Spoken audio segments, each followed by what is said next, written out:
En este capítulo, Esdras resume la desafortunada historia de los últimos días de Judá, lo que hicieron sus últimos reyes desobedientes a Dios. Fueron cuatro estos hombres que fueron responsables de la caída del pueblo de Dios. Jeremías era el último profeta a quien Dios había puesto para darles mensajes de advertencia para tratar de evitar la caída de Jerusalén y Judá. Sin embargo, los cuatro reyes que aparecen en este capítulo no quisieron escuchar ni ellos ni tampoco el pueblo los mensajes de Jeremías, y por tanto dice el verso 16 que ya no hubo más remedio para esta nación. Joacás fue quien sucedió a su padre Josías. Apenas reinó 3 meses, dice el verso 2. El rey de Egipto lo llevó a prisión, impuso tributo a Judá. El rey de Egipto puso en Jerusalén a Joacim. Este reinó 11 años. Estando al servicio de Egipto, Joacim recibió la primera visita de Nabucodonosor, el rey de Babilonia. Joacim tenía problemas porque para ser leal a uno tenía que ser desleal al otro. Y en su misericordia Dios le mandó un mensaje escrito por Jeremías para que él pudiese tomar la decisión del cielo, pero solamente oyó parte del mensaje y después mandó quemar lo que mandó por escrito el profeta y también mandó a prisión al profeta. Nos dice que el rey finalmente murió y llegó entonces el penúltimo rey llamado Joaquín, hijo de Joacim, dice el verso 9, quien por supuesto también hizo las cosas iguales e incluso peores que su padre. En ese tiempo nos dice el verso 10 que Nabucodonosor mandó que se le llevara a Babilonia. Se llevó a cabo la primera deportación. Nabucodonosor se llevó en cautiverio a todo Jerusalén, a todos los capitanes, a los hombres valientes, 10,000 cautivos, nos dice Segundo de Reyes capítulo 24, y a todos los artesanos y herreros. Nadie quedó excepto la gente más pobre del país, quienes quedaron al cuidado de la tierra en Judá. Allí en Jerusalén, Nabucodonosor dejó a Matanías, tío de Joaquín, a quien cambió su nombre por el de Sedequías. Este fue el último rey quien tuvo Judá y a quien le tocó entregar a Judá completa en esclavitud poco tiempo después. Habiendo visto Sedequías cómo se había puesto la situación causada por los pecados de la nación de los anteriores reyes, él tuvo tiempo de reaccionar y buscar a Dios.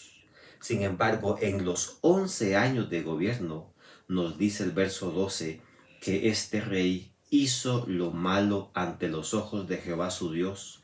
No se humilló delante del profeta Jeremías que hablaba de parte de Jehová.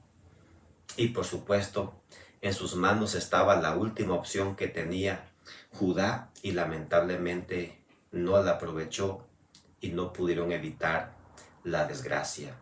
Después de haberse llevado el primer grupo de cautivos, nos dice acá que Nabucodonosor volvió, esta vez para destruir por completo a Judá y llevarse a los que aún quedaban.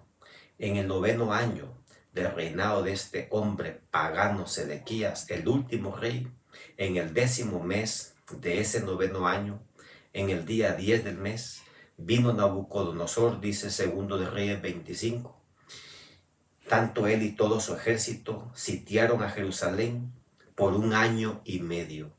Después de tener encerrado por tanto tiempo a los judíos, nos dice la palabra de Dios que crearon una brecha en la muralla porque no había alimento y el hambre era tanta que se estaban muriendo. Y al crear esta brecha escaparon y huyeron muchos. Sin embargo, el ejército babilonio les dio alcance y los tomaron en cautiverio. Después procedieron a destruir a Jerusalén, quemaron el templo y se llevaron al resto de judíos a Babilonia como cautivos. Con el incendio del templo, Dios quería mostrar cuán poco le interesaba la pompa externa del culto cuando faltaba en la vida el poder de la piedad. Tristemente el pueblo, dice Matthew Henry, confiaba en el templo como si éste pudiese protegerlos a pesar de todos sus pecados. Las murallas que protegía Jerusalén también fue totalmente destruida. Cuando Dios está con uno, cualquier cosa es una muralla. Pero cuando Dios no está con uno, una muralla es cualquier cosa. Y eso sucedió en Judá. Ellos buscaron protección material, pero nunca la encontraron. Confiaban en el templo, en las murallas y en el rey, pero en quien debieron haber confiado fue en Dios, en su benefactor, el Rey de reyes y Señor de señores. Y por cuanto lo abandonaron, pues cosecharon las consecuencias de su triste y desafortunada decisión. Habían pedido rey en la época de Samuel, rey se les dio. Y estos hombres hicieron lo malo, destruyeron al pueblo y a la iglesia del Señor. Triste historia, pero acá termina. Hemos concluido con estos 2 libros hermosos de crónicas y mañana veremos nueva luz estudiando Esdras al ver cómo el pueblo de Dios volvió bajo la misericordia de Dios, pues es hermoso en verdad saber cuán grande es el amor de Dios. No solamente en aquella época, sino también en la nuestra. Que Dios te bendiga, que pases un hermoso día.